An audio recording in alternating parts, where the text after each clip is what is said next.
بسم اللہ الرحمن الرحیم۔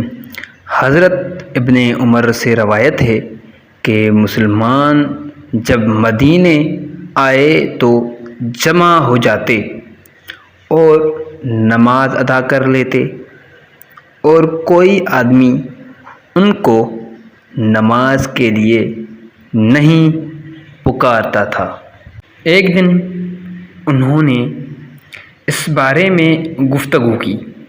ان میں سے بعض نے کہا، نصاری کے ناقوس کی طرح ناکو لے لو، اور بعض نے کہا کہ یہ یہودیوں کی طرح سینگ۔ عمر نے فرمایا، کیا تم کسی آدمی کو مقرر نہیں کر دیتے جو نماز کے لیے بلائے؟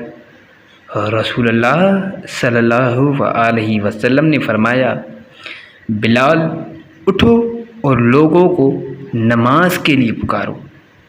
تو سبحان اللہ والحمد للہ۔ تو نبی کریم صلی اللہ علیہ وسلم کے دور میں جو نماز کے لیے بلایا کرتے تھے تو وہ حضرت بلال ہی بلایا کرتے تھے، یعنی حضرت بلال ہی اذان دیتے تھے اور جو ہے وہی لوگوں کو پکارتے تھے نماز کے لیے۔